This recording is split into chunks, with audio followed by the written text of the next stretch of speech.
Today I get to start some flowers, cool flowers from seed, and these are going to be the first cool flowers that I start for my cat flower endeavor that I'm going to do this year. This sifter, I did not plan to buy one. I just saw it and I decided to get it, but it fits my soil tray perfectly. This is genius. It works really well. This is probably the first year that I start seeds, flower seeds, really early. I am not new to growing the seeds that I'm going to be growing. I am definitely going to be starting a couple of new ones, but most of the flowers that I am going to start early this year for cool flowers, for planting outside early, are going to be with the idea that I want to have them going out early. Normally, for the past few years, most of the seeds that I have been starting have been with the goal of taking them outside when it's nice and warm, when the chances of frost are gone. It's probably the end of April, beginning of May, and I go accordingly 6, 8, 10, 12 weeks before my last frost date. However, working with cool flowers is slightly different. I am going to be making soil blocks today. So the soil that I'm using, this 4B soil, needs to be doing this when I squeeze it. So that's perfect. Normally when I start seeds and I'm using containers, this is definitely way too much. But for soil blocks, this is perfect. I did not add anything else to the mix. This just came straight out of the bag. I sifted a little bit. I didn't really take anything huge, but just in case.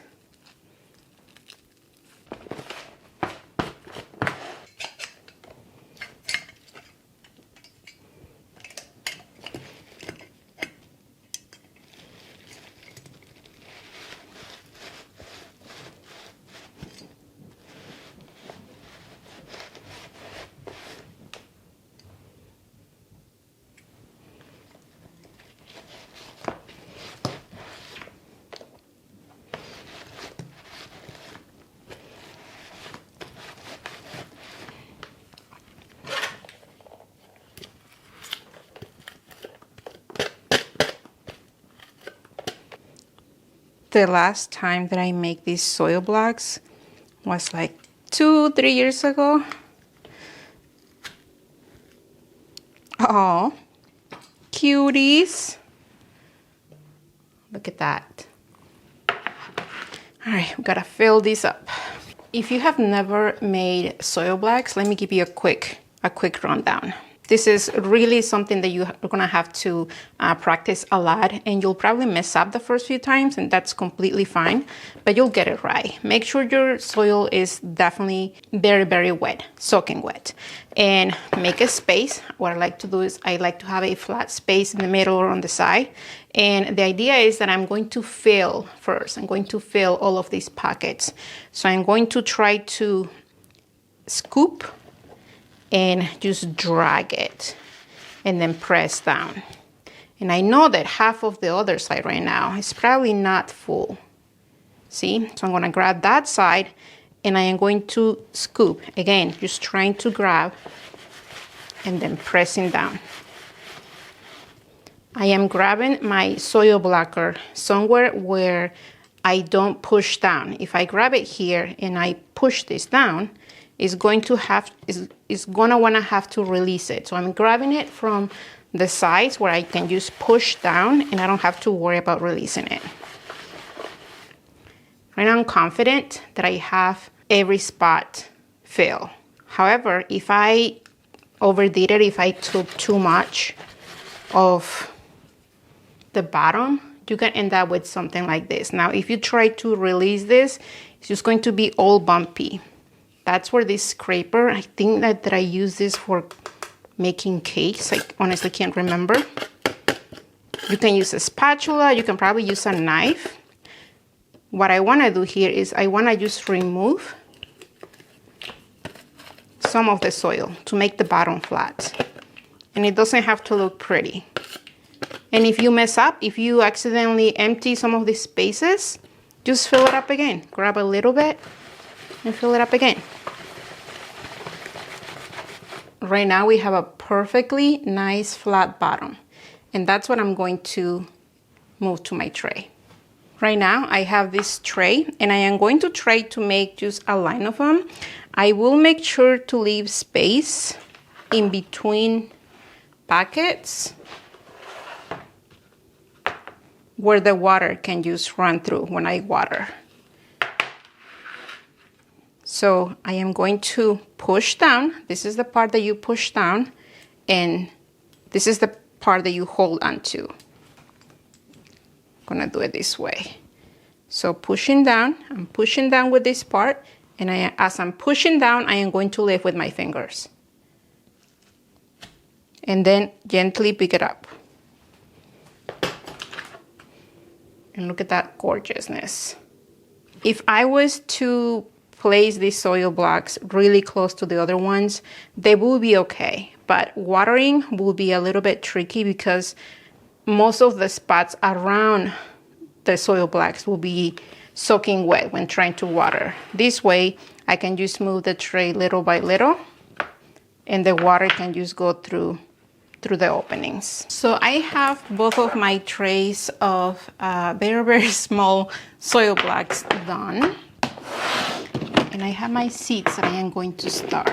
Now for some of you thinking that these are way too early, like if you're thinking that I am going to be taking these guys months from now outside, well, it's not quite that simple. If I was going to be taking these seeds that I am starting today here out when the risk of frost had passed, yes, it will be way too early.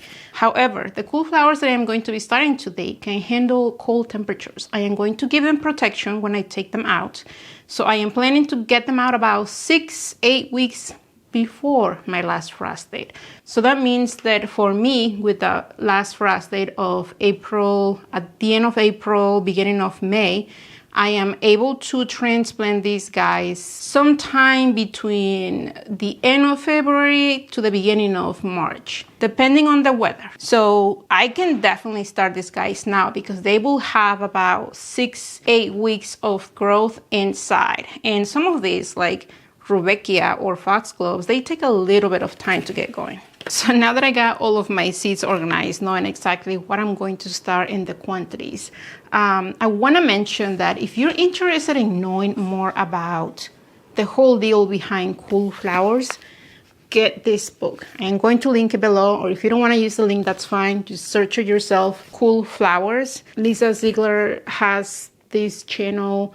Is it the Gardener's Workshop? I think that's what it is. She has a podcast. She has a bunch of videos related to growing cool flowers. It's a slightly different growing cool flowers for cut flower production versus just growing them for a home gardener. The last couple of months, I had been watching, searching, reading, educating myself about everything that has to do with cool flowers. And that's why I'm making the decisions on what to start this early. And some of these seeds may do amazing. Some of them may not be that great. It's all a trial for me this year. Even though I am going to go full into the whole selling cut flowers, selling bouquets, my main focus this year is going to be about growing the cut flowers. Because while I am familiar with Rudbeckia or foxgloves, I am not into the whole pushing them early so that I have a longer season or that I have flowers when I need them. So this year I am going to be selling flowers, but I am also going to just go really heavy into documenting, into seeing how the flowers do in my zone, in my growing conditions. Let me show you some of the seeds that I'm going to start today. I am going to start with Rudbeckia. These guys take a long time to germinate, if I remember correctly. I am going to start with two types, and these two types are new to me.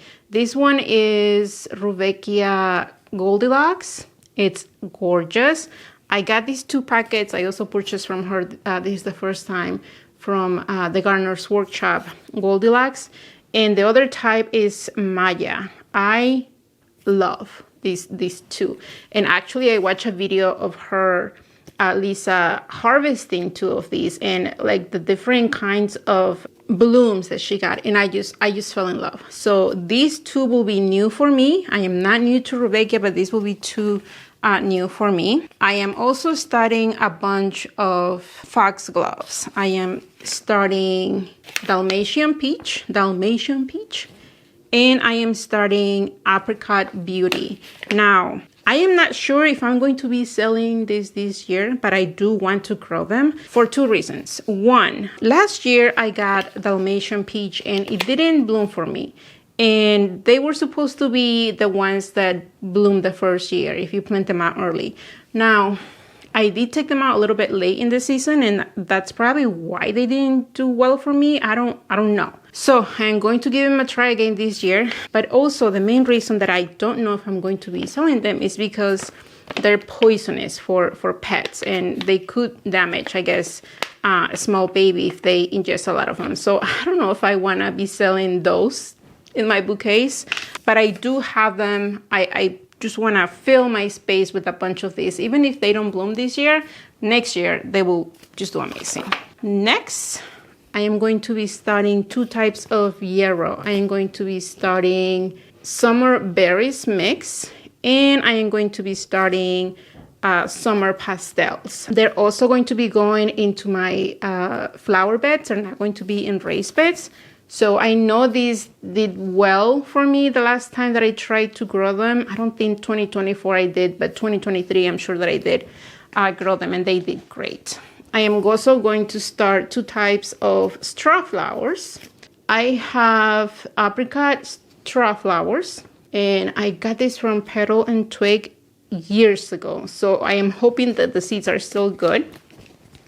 And I got this from a seed swap that I did a couple of years ago. This one is blush and peach mix. I am not sure if I'm going to be able to show you pictures of those because, again, I got those from a seed swap. And I am going to be starting feverfew. This one is tricky because I don't know if I like it enough to have it. But this one is going to go in raised beds, and it's going to be treated as an annual for me. Possibly. We'll see. So I'm going to start a bunch of those. And the last one is Buplurum. Searching again into cool flower production, I ran into these guys, Buplurum. It's hard for me to say it. And they look amazing. I got this from Johnny's. And I did order some plugs. I ordered plugs for Lysianthus because I completely suck at growing Lysianthus. So after 4 years of trying, I gave up on them. So I have a tray in March coming for them. I have a tray of Ami because I love to grow it and I just want to have plenty of it. And I also have a tray of Buplurum. I have never tried to grow Buplurum. Apparently it's a little bit tricky to get going. We'll see how it does. And the only reason why I'm starting from seed because I want to see if I'm able to grow it. I did order a tray just because I want to have it growing this year. But I want to see how it does. So those are the ones that I am going to start. But again, if you want to know more about cool flowers, get this book. Before I forget, I am going to make some tags with my fancy tagging system. It's just tape. Okay, so we're going to start with Maya on this side.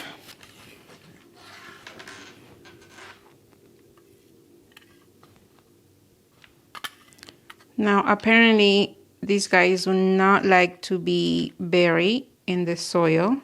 So I am going to try just to push this very gently, just so that it makes contact with the soil. Let me bring you in super close. We'll see if I can show you.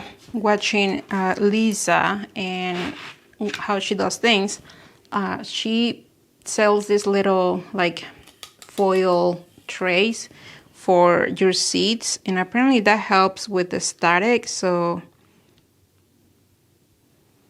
literally I am just like doing this, and it picks the seed. You probably can't even see it because they're so tiny.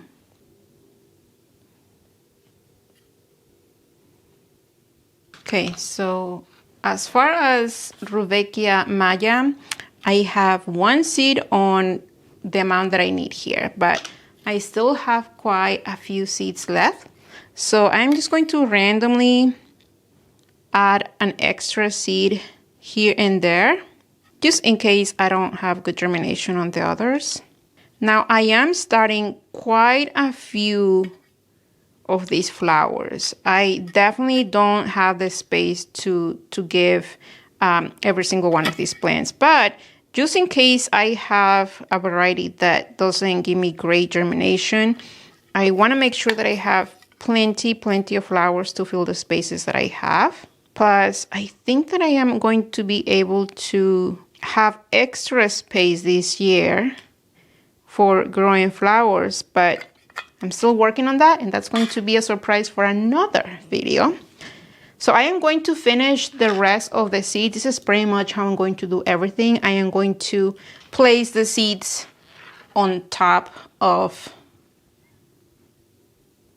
my soil blocks, and I will see you here in a minute. Okay, so now I am done basically setting up all my seeds. I have tags for everything, so I make sure to not forget about that. And what I'm going to do now, some of these seeds do need light to germinate, others are okay being pushed down. I did push down the ones that needed to be covered with soil, but the ones that need light to germinate, I just put them on the surface. And what I'm going to do now is that I'm going to grab some vermiculite. This is just a very fine texture vermiculite that you can find at the store. And because I am afraid that these seeds are going to dry, because they're literally on top of the surface of the soil blocks, I am just very gently going to cover the top of the soil blocks with vermiculite. Very thin layer. A very thin layer. I am not going super thick. I just want to make sure that the vermiculite stays wet next to the seed. So regardless if they need light to germinate or if they need to be covered with soil, I am going to do this covering of vermiculite for all of them. And this is the part where having the very fine texture of vermiculite really helps, because the one that is a little bit thicker, it will be just like chunks on top of it. So, and this is how they look like right now. I am not going to water the soil blocks. They definitely have plenty of moisture, but when I need to water them, I'm just going to gently add the water over here in between the channels, in between each soil block. There will be water happening, and if just in case I add a little bit too much water and I need to remove it, that's what I have the bottom tray, and I can easily just get these guys out of this and empty this bottom tray. Now I will add a dome, a humidity dome for both of these trays, and they're going to go straight under my LED lights. And hopefully here in a couple of weeks or so, I can give you some sort of update on how these beautiful cut flowers are doing. Thank you for being here, you guys. I hope that you enjoyed this video, and if you did, let me know in the comments below. I will see you on the next time.